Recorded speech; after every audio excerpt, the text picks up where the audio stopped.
Alas Purwo merupakan salah satu kawasan bagi ratusan jenis flora dan fauna di Indonesia. Alas Purwo terletak di ujung tenggara Pulau Jawa, yaitu Banyuwangi, Jawa Timur. Taman Nasional Alas Purwo memiliki luas sekitar 43.420 hektar dan terbagi menjadi beberapa zona bagian, yaitu zona inti, zona rimba, dan zona pemanfaatan. Sudah bukan rahasia umum lagi kalau Alas Purwo adalah tempat wisata yang sangat indah. Di sana kita bisa menemui ratusan flora dan fauna. Selain hutan, Alas Purwo juga terkenal dengan pantainya. Bahkan salah satu ombak di pantai Alas Purwo digadang-gadang cocok untuk surfing kelas dunia. Di Alas Purwo juga ada pura yang disucikan oleh umat Hindu. Tapi tunggu dulu, ada sisi lain dari Alas Purwo. Tempat ini terkenal sangat angker dan menjadi kerajaan jin di Pulau Jawa. Banyak banget masyarakat yang menceritakan hal-hal mistis dan pengalaman mereka tentang Alas Purwo. Bahkan beberapa media pernah memberitakan tentang orang hilang di Alas Purwo. Nah, dan kali ini Mbah mau cerita tentang kisahnya Cahyo yang menjadi guide bagi kedua temannya yang berkemah di pantai Pancur, kawasan Alas Purwo. Tanpa banyak basa-basi lagi, langsung aja kita simak ceritanya. Aku Cahyo. Aku adalah seorang IT support di salah satu perusahaan asing. Itu adalah perusahaan startup yang kebetulan saat ini aku menjadi karyawan senior di sana. Semua teman-teman kantorku tahu kalau aku adalah anak pencinta alam. Ya, memang dari sejak kuliah aku suka banget menjelajahi alam. Naik gunung, pergi ke pulau-pulau terpencil, dan menelusuri hutan-hutan tropis.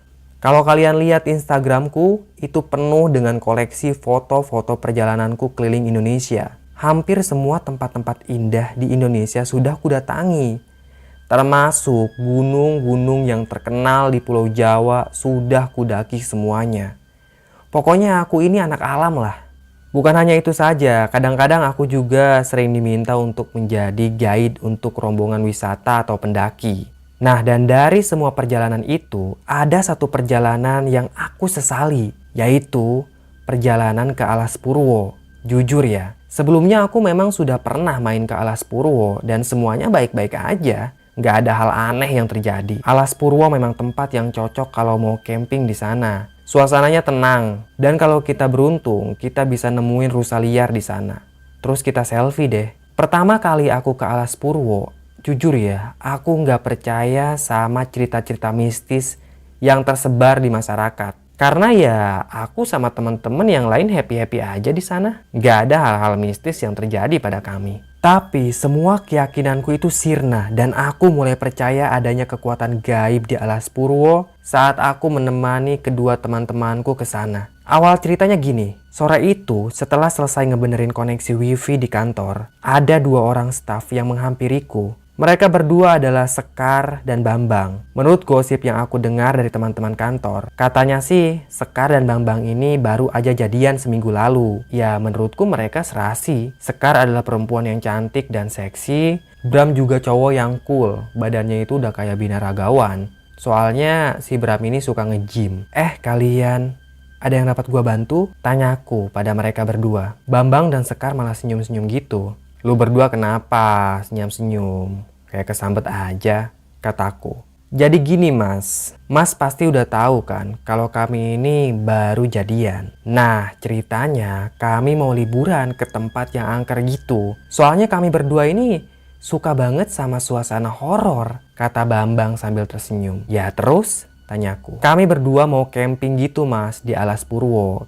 Dan katanya Mas Cahyo pernah ke Alas Purwo kan? Tanya Bambang. Ya pernah sih, tapi kayaknya gue sibuk banget nih. Aku udah tahu kalau mereka pasti memintaku untuk jadi guide-nya. Dan kebetulan saat itu aku lagi mager banget. Gini Mas Cahyo, kami cuma minta di guide aja ke sana untuk 1 malam.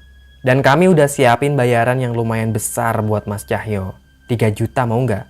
Kata Bambang.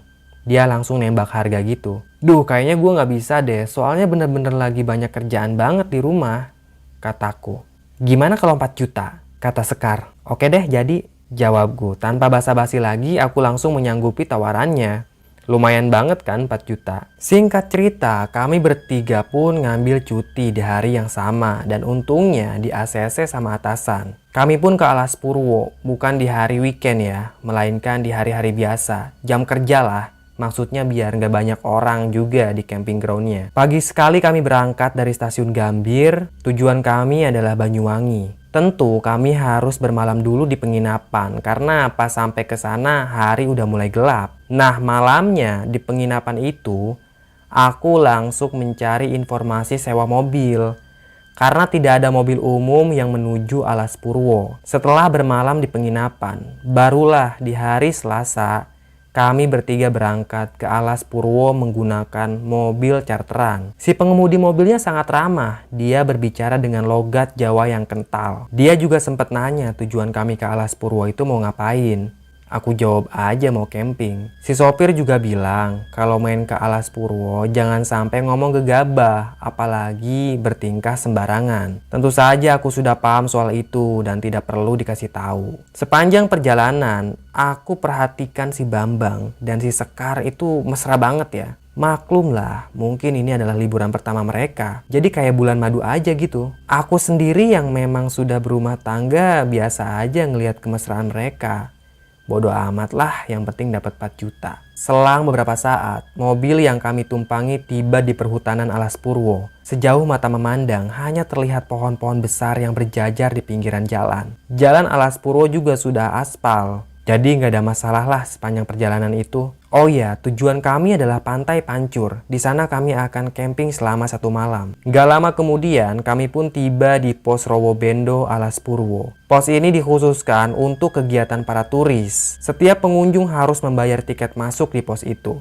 Setelah membayar tiket, mobil pun melaju kembali. Saat itu, hari udah mulai sore. Kami akan melewati pantai triangulasi terlebih dahulu sebelum tiba di Pantai Pancur. Namun, tanpa diduga-duga, tiba-tiba ada seorang lelaki yang mencegat kami di tengah-tengah jalan. Dari penampilannya, dia seperti orang gila. Lelaki itu benar-benar ada di tengah jalan. Sopir pun injak rem. Dia membuka kaca mobilnya. "Woi, awas jangan berdiri di tengah jalan," bentak sopir itu. Bukannya menghindar, lelaki itu malah mendekat ke arah kami. Pakaian lelaki itu compang-camping. Bahkan kelaminnya juga kelihatan. Karena celana yang ia gunakan bolong di bagian tengah. Sekar menjerit takut, dia dipeluk oleh Bambang. Si sopir turun dari mobilnya. Kudengar orang gila itu teriak-teriak menggunakan bahasa Jawa. "Kangjeng ngerti niate kowe kabeh," begitu katanya. Aku tidak mengerti kenapa dia berkata seperti itu. Ya, saat itu aku menganggap ocehannya adalah omong kosong ya. Karena kan dari penampilannya dia pasti orang gila. Untung aja si sopir berhasil mengusir orang itu. Dia masuk ke hutan sambil berteriak-teriak mengucapkan kata-kata yang sama. Saat kutanyakan siapa dia, si sopir juga nggak tahu. Dia nggak pernah ngeliat orang gila itu di sepanjang jalan Alas Purwo ini. "Ya udah deh, lanjut aja Pak," kataku. Perjalanan pun dilanjutkan. Setelah melewati pantai triangulasi, akhirnya kami tiba di Pantai Pancur. Oh iya, tadi di jalan kami sempat melihat ada beberapa orang berpakaian serba putih. Itu pakaian khas yang digunakan oleh umat Hindu untuk beribadah. Mungkin saja mereka berasal dari Bali. Di Alas Purwo memang ada pura luhur Giri Selaka yang dikeramatkan oleh orang-orang Hindu dan biasanya digunakan untuk upacara keagamaan. Kami pun turun dari mobil. Saat kami tiba di sana, matahari udah tenggelam. Dari sana terlihat Pantai Pancur yang sedang memerah menyusul akan tenggelamnya matahari. Tanpa banyak basa-basi lagi, setelah membayar sewa mobil, Bambang dan Sekar langsung berlarian menuruni anak tangga yang kebetulan pantainya berada di bawah. Mereka berdua layaknya pasangan suami istri yang sedang bulan madu. Bambang dan Sekar tampak mesra. Mereka berfoto di pantai itu sementara aku sibuk mendirikan tenda untuk mereka. Kami bawa 2 tenda, 1 tenda yang ukurannya besar untuk mereka berdua, sedangkan yang ukurannya kecil itu khusus buat aku. Tenda pun berhasil dipasang. Aku naik ke atas anak tangga untuk mendirikan salat maghrib. Kebetulan di atas sana ada sebuah musola. Pas aku masuk ke dalam musola itu, kulihat musolanya tampak sepi dan hanya ada 1 orang lelaki paruh baya yang berpakaian seperti Wali Songo. Lelaki itu sedang sholat. Aku pun bermakmum pada lelaki itu. Dan dia pun langsung mengeraskan bacaan salatnya. Selesai salat, aku berzikir sejenak sementara laki itu masih berzikir di hadapanku. Tak lama kemudian, aku beranjak dari musola untuk menghampiri Bambang dan Sekar. Pas aku sampai pantai, ternyata Bambang sudah membuat api unggun. Entah dari mana dia mendapatkan kayu bakarnya. Sekar dan Bambang mengeluarkan makanan yang mereka bawa dari rumah seperti sosis dan mie instan. Mereka juga membawa berbagai macam cemilan. Sedangkan aku mengeluarkan makananku sendiri dari dalam tas berupa mie instan. Kami pun makan malam di sana. Malam pun semakin larut. Aku masuk ke dalam tenda, sementara Sekar dan Bambang masuk ke tenda mereka. Aku tidak peduli apa yang akan mereka lakukan di dalam tenda itu. Bodoh amat lah, yang penting dapat 4 juta. Entah kenapa malam itu aku tidak bisa tidur, padahal suasananya sangat mendukung. Cuacanya dingin dan terdengar suara ombak sayup-sayup. Karena tidak bisa tidur, aku pun membuka sleting tendaku dan melongokkan kepala keluar tenda. Secara nggak sengaja, kulihat bayangan Bambang dan Sekar sedang melakukan hubungan intim. Lampu tenda mereka masih menyala, sehingga bayangannya terlihat sangat jelas. Aku langsung menutup kembali pintu tendaku dan mencoba untuk memejamkan mata. Suara mereka benar-benar mengganggu. Ku coba menutup kedua telingaku, tapi rangannya masih terdengar. Dan gak lama kemudian, ku dengar mereka berdua berteriak. Itu seperti orang yang ketakutan. Segera ku buka pintu tenda dan mengecek tenda mereka. Kulihat pintu tenda mereka masih tertutup rapat, tapi aku tidak lagi melihat bayangan mereka. Buru-buru ku buka pintu tenda dan ternyata mereka menghilang. Sedangkan baju dan pakaian dalam mereka masih tergeletak di dalam tenda. Aku panik lalu berteriak memanggil nama mereka. Ku ambil senter dari dalam tenda lalu ku sorotkan ke pasir. Dan di atas pasir ada jejak kaki. Aku yakin itu pasti jejak kakinya Bambang dan Sekar. Segera ku ikuti jejak kaki itu. Ternyata mengarah ke anak tangga. Dan di atas anak tangga itu kulihat ada kembang melati yang berserakan. Aku yakin ini adalah sebuah petunjuk. Dengan memberanikan diri, ku ikuti taburan kembang melati itu. Dan semakin ku ikuti, aku makin masuk ke dalam hutan alas purwo. Sekelilingku gelap sekali. Tapi dengan cahaya senterku, aku masih bisa melihat taburan melati itu di atas tanah. Aku tak henti berteriak memanggil nama mereka berdua.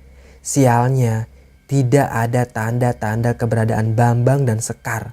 Kulirik jam tangan. Ternyata sudah jam 1 dini hari. Kemana mereka? Bambang dan Sekar pasti diculik. Dan pasti yang nyuliknya ini bukanlah manusia. Aku masih mengikuti taburan bunga melati itu. Kusorotkan senterku ke batang-batang pohon. Samar-samar kulihat ada segerombolan orang berpakaian serba putih. Mereka pasti mau beribadah di pura. Buru-buru kuhampiri mereka. Maaf pak, apa bapak lihat 2 orang yang lewat sini? Tanyaku pada salah satu dari mereka. Anehnya, si bapak itu nggak ngejawab sama sekali. Dan dia terus berjalan mengikuti rombongan. Gak lama kemudian, mereka semua berhenti dengan serentak. Aku masih memperhatikan tingkah mereka. Lalu, kepala mereka semua tiba-tiba berputar. Itu putarnya nggak wajar ya, sampai ke punggung. Kalau misalkan manusia normal, pastilah sudah mati kalau kepalanya berputar kayak gitu. Mata mereka melotot semua. Aku kaget dan langsung lari terbirit-birit. Mereka pasti bukan manusia. Karena manusia tidak bisa memutar kepalanya sampai ke punggung. Aku yakin mereka itu adalah makhluk halus penghuni alas purwo.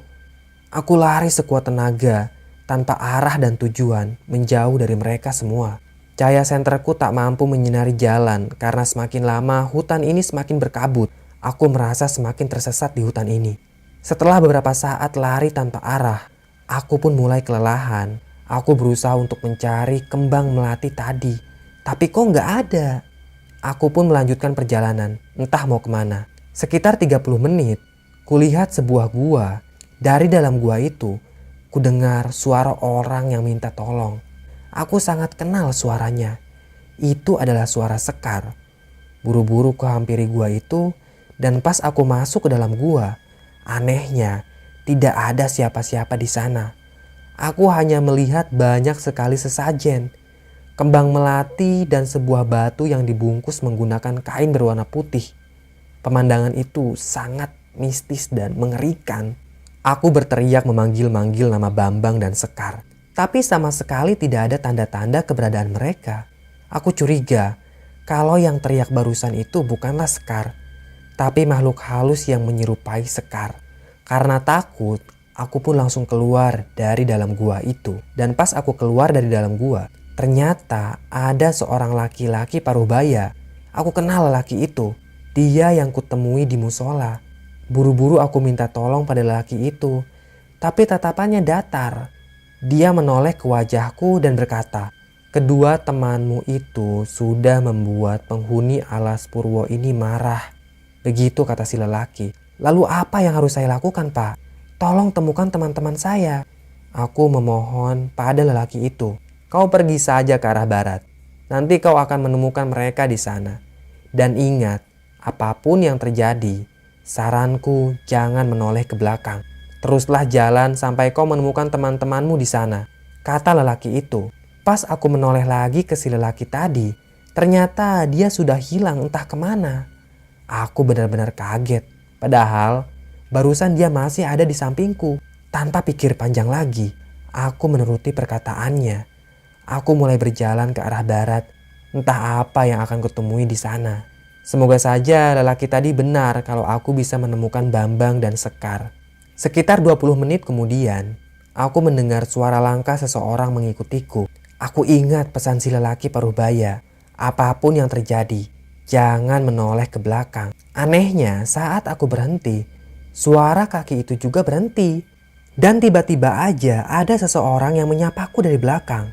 "Cahyo, Cahyo." Begitu sapanya. Itu suara lelaki yang sangat mengerikan. Aku sama sekali tidak berani menoleh ke belakang dan terus berjalan ke arah barat. Aku mendengar suara langkah kaki itu semakin banyak. Itu seperti rombongan orang yang mengikutiku. Jujur, saat itu aku semakin takut saja. Sekuat tenaga, aku pun lari. Aku tak peduli dengan rombongan orang yang terus mengikutiku. Sekitar 20 menit berlari, tenagaku semakin terkuras. Kemudian, dari kejauhan, aku melihat ada sebuah rumah panggung. Aneh banget. Kenapa ada rumah di tengah-tengah hutan kayak gini? Tampak dari jendela rumah itu sebuah lampu canting dan bayangan wanita yang berlalu lalang. Entah kenapa, aku yakin kalau rumah itu adalah rumah warga. Apa salahnya kalau aku bertanya ke penghuni rumah itu?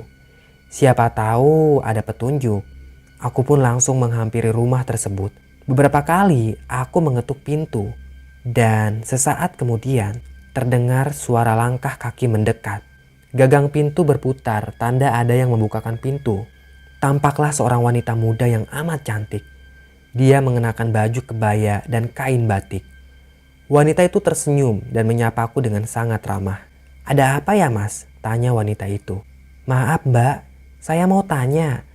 Apa Mbak ngeliat 2 orang yang ngelintas di sekitaran sini?" tanyaku. "Oh, 2 orang yang telanjang itu ya, Mas?" tanya wanita itu. "Iya, Mbak. Iya, itu teman-temanku. Wah, tadi sempat mampir di rumahku. Dan sekarang lagi pergi sama Bapak. Kata Bapak sih nggak akan lama. Mas tunggu aja dulu di sini. Bapak pasti nggak akan lama kok," kata wanita itu. Dia pun mempersilakanku untuk masuk. Ternyata nama wanita itu adalah Bella. Dia memperkenalkan dirinya sendiri. Bella ini sangat ramah dan cantik. Ada tai lalat di pipi sebelah kanannya. Itu jelas saja menambah kesan cantik. Bella muncul dari dapur dengan membawa makanan ringan dan teko air kecil. "Silakan Mas," kata Bella sambil senyum. "Iya, terima kasih Mbak. Kalau boleh tahu, bapaknya Mbak ini itu pergi kemana ya?" "Nah itu Mas, saya nggak tahu. Tunggu aja lah Mas. Bapak dan 2 teman Mas itu pasti balik lagi." Aku pun manut saja. Karena saat itu malam memang sudah sangat larut. Bella pamit ke kamarnya untuk tidur. Dia juga memberiku bantal untuk istirahat. Setelah Bella masuk ke dalam kamarnya, seketika aku teringat rombongan orang yang mengikutiku. apakah mereka sudah pergi? Karena penasaran, ku intip dari balik jendela. Betapa terkejutnya saat kulihat ada banyak orang yang berdiri di halaman rumahnya Bella. Mereka semua berwajah pucat, bajunya putih semua, celananya juga putih. Siapa orang-orang itu? Aku benar-benar takut. Buru-buru kubaringkan badan dan mencoba untuk tidur. Entah berapa lama aku tidur. Yang jelas, pas aku bangun, hari masih gelap. Aku cek jam tanganku, ternyata jam 12 malam. Itu berarti aku tidur kebablasan. Aku mengecek saku celana dan sialnya, ternyata HP ku tertinggal di tenda.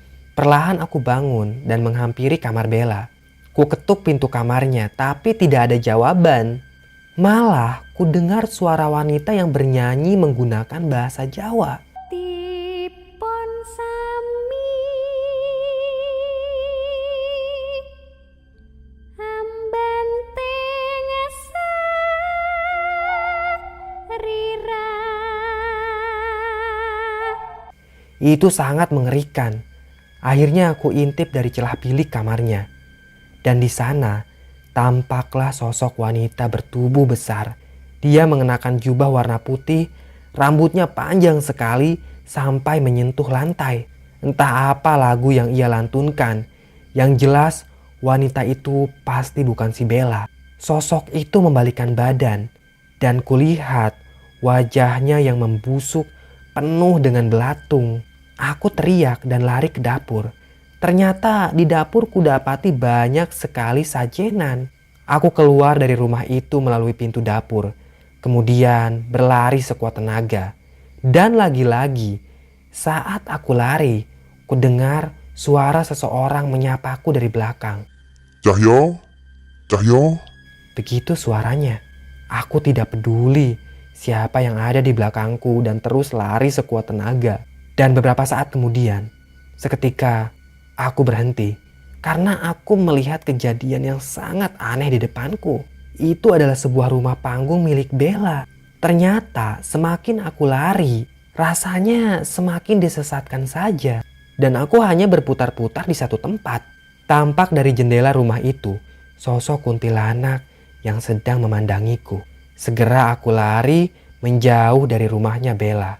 Saat sedang lari sekuat tenaga, di antara pohon-pohon besar, kulihat Bambang dan Sekar berjalan telanjang bulat masuk ke dalam kegelapan. Mereka berdua dikawal oleh dua makhluk bertubuh besar dan tinggi. Bahkan tingginya sampai melebihi batang-batang pohon. Dua makhluk raksasa itu membawa Bram dan Sekar masuk ke dalam kegelapan dan mereka menghilang gitu aja. Aku berusaha mengikuti mereka, tapi entah kenapa tiba-tiba kedua kakiku tergelincir. Aku seperti masuk ke dalam jurang. Tubuhku menggelinding dan sesekali menghantam pohon. Aku mengaduh kesakitan. Untung aja saat itu aku masih sadar. Tapi rasanya tubuhku tak sanggup lagi untuk bangun. Dan saat itu juga kulihat rombongan orang berwajah pucat mengelilingiku. Mereka semua menatapku dengan tatapan datar. Dari kerumunan itu muncul 4 orang yang membawa keranda mayat. Mereka memasukkanku ke dalam keranda itu. Aku sama sekali tidak bisa berontak. Entah kemana mereka akan membawaku. Keranda itu ditutup dengan kain warna putih. Aku tidak bisa melihat apapun. Dan dari dalam keranda, kudengar suara perempuan berbicara dengan bahasa Jawa. Mulih, niatmu apik. Begitu kata suara perempuan. Kalimat itulah yang terakhir aku dengar. Entah apa yang terjadi, saat itu aku benar-benar tak sadarkan diri. Dan saat siuman, aku sudah ada di pinggir jalan. Warga mengerumuniku. Tak lama kemudian, ambulan datang dan mereka membawaku ke rumah sakit. Bambang dan Sekar ditetapkan sebagai orang hilang dan tak pernah ditemukan lagi. Aku mendengar sebuah mitos, katanya gak sedikit orang yang dibawa masuk ke alam jin alas Purwo. Bisa jadi Bambang dan Sekar juga masih hidup sampai sekarang, tapi mereka hidup di alam jin. Selesai. Terima kasih udah menyimak cerita Mbah. Tunggu kisah-kisah lainnya ya. Jangan lupa tulis pendapat kalian tentang kisah ini di kolom komentar ya. Tetap sehat dan salam merinding.